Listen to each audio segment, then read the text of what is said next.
Croissance verte, c'est maintenant sur Média et merci de nous rester fidèles. Aujourd'hui, nous explorons les initiatives locales et internationales destinées à garantir un accès équitable à l'eau pour tous, tout en protégeant les glaciers. Ce sujet d'une importance cruciale survient quelques jours après la Journée mondiale de l'eau, un événement majeur qui nous rappelle l'urgence d'une gestion optimisée de nos ressources hydriques. À cette occasion, un panel de haut niveau s'est réuni à Abidjan, en Côte d'Ivoire, pour débattre des solutions face à la crise mondiale de l'eau. Le compte-rendu de cette rencontre à suivre dans un instant dans notre reportage. Et pour approfondir notre réflexion sur les enjeux de la gestion des ressources hydriques, nous sommes avec le docteur Bakary Fati, directeur de la gestion et de la planification des ressources en eau à la DGPRE, au ministère donc sénégalais de l'hydraulique et de l'assainissement. Encore merci d'avoir accepté notre invitation. Merci Alex pour cette invitation qui me donne l'opportunité de vous revenir un peu sur les enjeux du choix du thème, la préservation des glaciers de cette année. Merci Dr Fati, on se retrouve ici juste après ce reportage en Côte d'Ivoire. Il est signé Noam Karsankati, Régis Moukila et Moussa Ndir. Située en Afrique de l'Ouest, la Côte d'Ivoire est un pays doté d'une biodiversité exceptionnelle, avec des forêts tropicales luxuriantes. Cette richesse naturelle est cependant menacée par divers facteurs environnementaux, notamment le changement climatique qui amplifie l'érosion côtière et la raréfaction des ressources en eau. C'est dans ce contexte que la Journée mondiale de l'eau, célébrée chaque 22 mars, revêt une importance particulière. Madame le conservateur général. En 2025, cette journée est placée sous le signe de la préservation des glaciers qui stockent près de 70% de l'eau douce disponible sur la planète. Pour marquer l'événement, un panel de haut niveau s'est tenu à Abidjan, réunissant experts et décideurs afin d'examiner les solutions à la crise mondiale de l'eau. Les glaciers jouent un rôle essentiel dans l'équilibre écologique de la Terre. Leur fonte libère une eau précieuse utilisée dans l'agriculture, l'électricité et la préservation des écosystèmes aquatiques. Toutefois, sous l'effet de réchauffement climatique, leur disparition rapide menace la sécurité hydrique mondiale.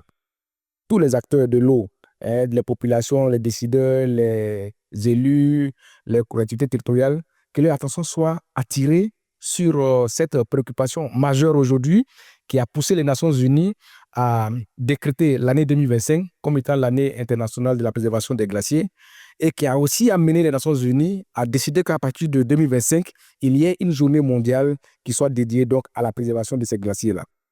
Cette édition de la Journée mondiale de l'eau coïncide avec le lancement de l'année internationale de la préservation des glaciers, une initiative pilotée par l'UNESCO et l'Organisation météorologique mondiale.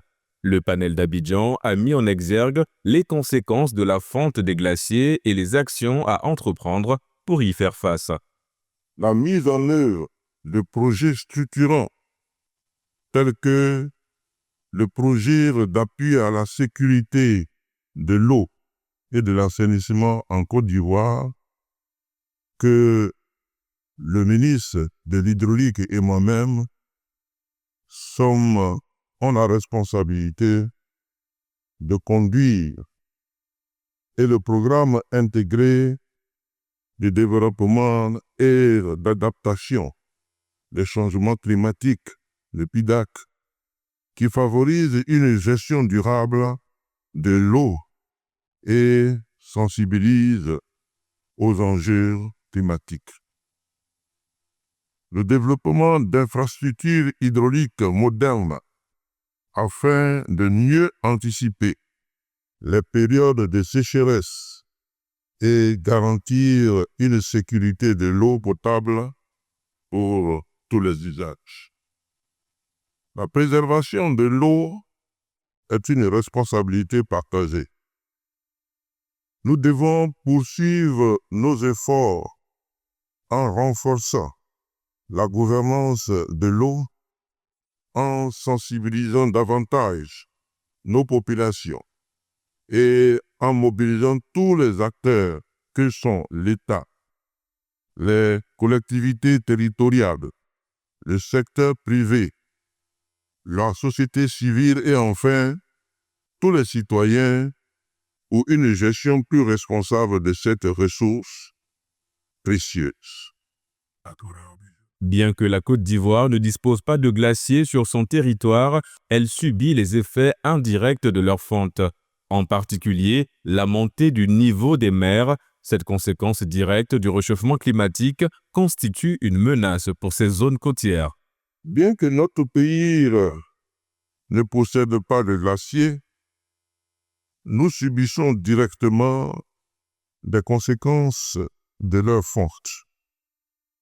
En effet, ces changements climatiques modifient les régimes hydrologiques entraînant des périodes de sécheresse, des inondations plus fréquentes et sévères,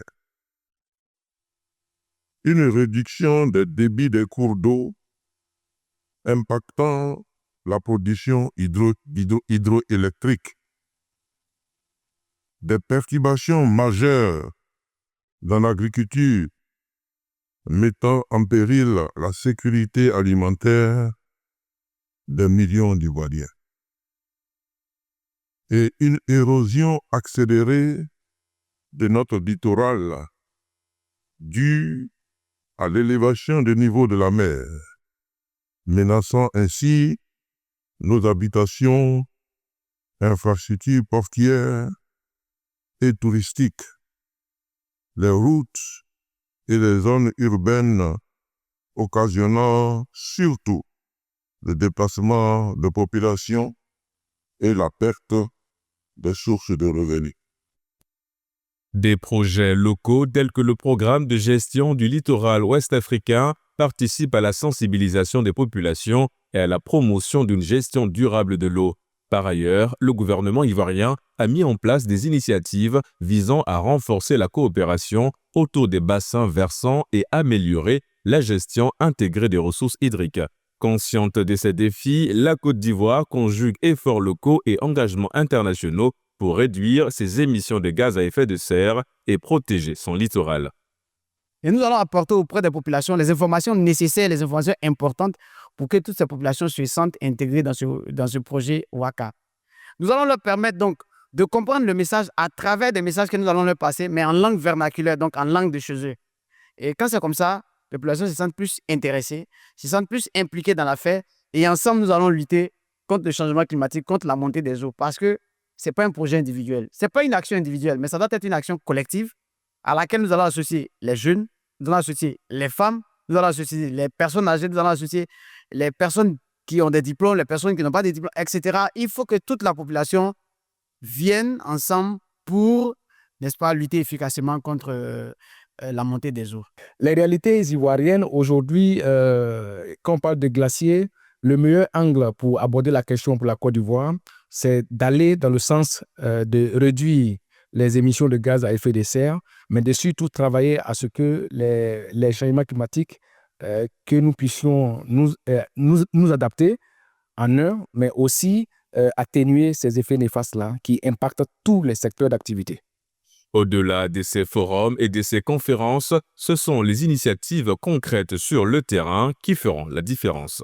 Quand la nature déclenche des phénomènes, ce que je demande, c'est que nous qui sommes des âmes d'esprit, c'est-à-dire la créature supérieure au-dessus de toutes les créatures, nous devons d'abord rentrer dans notre propre histoire, l'histoire de notre Terre. Toutes les grandes crises planétaires qui ont eu lieu sur Terre. Quand tu regardes, tu dis, mais tel animal, eux, ils ont pu s'en sortir. Qu'est-ce qui s'est passé? Une fois que nous aurons cette connaissance, il nous suffit de nous habiller et de nous mettre dans le rang et de faire comme tout le monde et puis nous serons sauvés. Cette journée est très utile puisque cette journée a pour intérêt de sensibiliser les spécialités, les grands spécialistes du pays pour que dans les différents domaines où il y a trop de dégradation, pour que ces spécialistes puissent intervenir correctement. Si on prend conscience, si on commence, que chacun commence à se corriger d'abord, vous allez voir que nous allons aboutir à un monde meilleur. Avec son long littoral, la Côte d'Ivoire est de plus en plus confrontée aux effets de l'érosion côtière, à la perte des terres et aux risques accrus pour la communauté locale. La fonte des glaciers, bien que lointaine, a des répercussions directes sur le pays en accentuant les inondations et en fragilisant la biodiversité marine et terrestre. La Côte d'Ivoire dispose de plus de 500 km de façade maritime et ces côtes-là, de plus en plus, du point de vue de la montée des niveaux d'eau de la mer, nous observons de plus en plus un déplacement des populations. Et quand on connaît la Côte d'Ivoire avec toutes les infrastructures touristiques et hôtelières, toutes les infrastructures portuaires que nous avons et toutes les villes côtières également que nous avons, il y a de quoi s'en préoccuper. C'est pourquoi aujourd'hui, il y a une conférence qui est dédiée donc à cette thématique pour voir un peu l'impact de cette fonte des glaciers sur nos Côtes d'Ivoiriennes. La Journée mondiale de l'eau nous rappelle que cette ressource essentielle est en péril. Toutefois, en unissant les efforts au niveau local et international, il est encore possible d'atténuer les effets du changement climatique et de préserver les ressources hydriques pour les générations futures. Et nous sommes de retour sur le plateau de Croissance Verte avec le docteur Bakary Fati, directeur de la gestion et de la planification des ressources en eau à la DGPRE, au ministère sénégalais de l'hydraulique et de l'assainissement. Docteur Fati, à l'instar de vos homologues ivoiriens, le Sénégal a également célébré la Journée mondiale de l'eau sous le thème de la préservation des glaciers. Votre direction, la DGPRE, a d'ailleurs coordonné son organisation. Dites-nous concrètement, qu'est-ce qui est ressorti de cette journée ? Merci Alex pour cette invitation qui me permet de revenir un peu sur les points saillants de la célébration de la Journée mondiale de l'eau à Dakar le 22 mars dernier. Donc je vais vous dire que nous avons tenu au moins un certain nombre de présentations liées à la thématique la préservation des glaciers. Donc il y a eu au moins 4 présentateurs et qui sont des sommités dans leur domaine, et un panel de haut niveau co-animé par le ministre de l'Hydraulique et de l'Assainissement et celui de l'Environnement. Donc vraiment, au début, les gens se posaient des questions à savoir qu'est-ce qui pourrait être l'intérêt pour le Sénégal de célébrer une journée mondiale avec comme thème la préservation des glaciers, d'autant plus que le Sénégal, il n'y a pas de glaciers, mais ils étaient rentrés satisfaits de voir qu'il y a un lien très fort entre ce qui se passe ici en termes de climat et ce qui se passe ailleurs comme faute de glaciers. Vous venez de le dire à l'instant, le continent ne dispose pas de glaciers, mais les effets se font ressentir au niveau des pays africains, notamment au Sénégal à travers l'érosion côtière, entraînant la destruction des habitats et des infrastructures côtières. La remontée de la langue salée dans le continent a pour conséquence la salinisation des eaux et des terres, la perte de la biodiversité entre autres. Quelle place occupe la sensibilisation dans vos missions pour une meilleure compréhension des enjeux liés à la préservation des ressources en eau? Voilà, merci beaucoup pour cette pertinente question liée à la sensibilisation, liée à cette thématique vis-à-vis de la population sénégalaise. C'est qu'il va falloir les conscientiser, leur montrer les liens qu'il puisse y avoir entre le réchauffement de la planète et la fonte des glaciers dans un premier temps. Parce que tout part de là, du réchauffement climatique qui impacte sur la fonte des glaciers via la température qui est en augmentation et donc qui va avoir un impact sur la fusion des glaciers et qui va augmenter à son tour le niveau marin et qui va attaquer les côtes. Il y aura un décalage ou une modification des traits de côte. Il y aura une pénétration d'eau marine dans le continent qui va saliniser la terre, comme vous l'avez si bien dit. Les rizières seront salinisées et ça aura un impact sur la riziculture dans des endroits où vraiment les gens s'adonnent à la riziculture, comme au Sénégal, en Casamance, mais aussi dans le Saloum, dans les deltas. Donc ça a une répercussion importante sur le rendement des écoles au Sénégal et aussi sur le trait de côte. Mais aussi, permettez-moi de le dire, donc ça aura un impact sur l'évolution de la pluviométrie au Sénégal, dont plus de 70% de nos activités en dépendent. La fonte des glaciers, on va modifier un peu la position de ce qu'on appelle la convergence intertropicale qui régule un peu l'évolution des précipitations au Sahel, mais aussi qui va refroidir la mousson africaine et qui nous impose les conditions climatiques permettant de donner la précipitation au Sahel. Et sans ces précipitations-là, il n'y aura pas de l'agriculture pour une grande partie au Sénégal. Donc, la population mériterait d'être sensibilisée sur l'impact de ces fontes sur le comportement que nous pouvons avoir ici. Restons au Sénégal où cette journée mondiale de la préservation des glaciers a été célébrée conjointement par le ministère sénégalais de l'hydraulique et de l'assainissement et celui de l'environnement et de la transition écologique. Selon vous, quelle place occupe la synergie des actions entre départements ministériels pour une meilleure gestion des ressources hydriques? Merci beaucoup parce que vous savez, l'approche actuelle des autorités de ces pays, c'est quoi? C'est le décloisonnement. Donc, les gens ne doivent plus travailler en solo. C'est tout ce qui concerne la question transversale comme le climat et qui est à l'origine de tout ça. Parce que c'est le climat qui se réchauffe. Ce réchauffement impacte sur les glaciers via une fonte qui va modifier un peu le comportement de nos cours d'eau. Donc, parce qu'il y a une connexion qui est là entre les deux systèmes. Donc, on ne peut pas gérer les eaux de façon isolée. Et donc, l'eau étant un élément important, essentiel dans l'environnement, d'où la synergie entre les deux ministères. Voilà ce qui a fait que quand on a proposé le thème au ministère de l'Environnement, il a sauté pour dire que voilà une belle opportunité pour nous de montrer qu'on ne peut pas travailler en solo, surtout pour des questions aussi transversales que celle-ci. Vous êtes à la tête de la DGPRE au ministère sénégalais de l'hydraulique et de l'assainissement. Quelle action mène votre département pour une bonne gestion de la planification des ressources en eau? Merci beaucoup. Donc, nous, ce que nous faisons en termes de bonne gouvernance et de gestion et de planification des ressources en eau est d'une importance capitale. Pour le faire, nous avons territorialisé les pays en 5 unités de gestion et de planification des ressources en eau qui sont à leur tour divisées aussi sous unité de gestion de planification des ressources en eau qu'on appelle sous-IGP. Chaque unité de gestion de planification des ressources en eau est dotée d'un document de planification pour une meilleure gouvernance et de gestion de ces ressources en eau à des échelles beaucoup plus réduites comme échelle communale. On a ce qu'on appelle les plans locaux GIR qui nous permettent de vraiment mieux gérer cette ressource en eau avec une bonne coordination de gouvernance. À présent, quelle place occupe la gestion de la planification des ressources hydriques et la sécurité de l'eau dans le référentiel des politiques publiques Sénégal Vision 2050? Donc, en fait, vous savez, la sécurité de l'eau, la bonne politique au Sénégal est là. Donc, ce qu'on appelle le grand transfert, le projet de grand transfert va venir renforcer la gestion et la gouvernance des ressources en eau pour mieux prévenir la sécurité hydrique. Cette sécurité hydrique ne saurait se faire sans préconiser des solutions ou des projets beaucoup plus structurés comme celui de grand transfert, mais aussi l'usine de désherbement des eaux de mer. Parce que aussi au Sénégal, il faut savoir qu'il y a un problème de disponibilité d'eau partout au Sénégal. C'est pas que par endroit, on peut avoir une bonne disponibilité et un bon accès avec des coûts beaucoup plus accessibles. Mais par ailleurs, on peut noter des difficultés d'accès avec des coûts beaucoup plus élevés.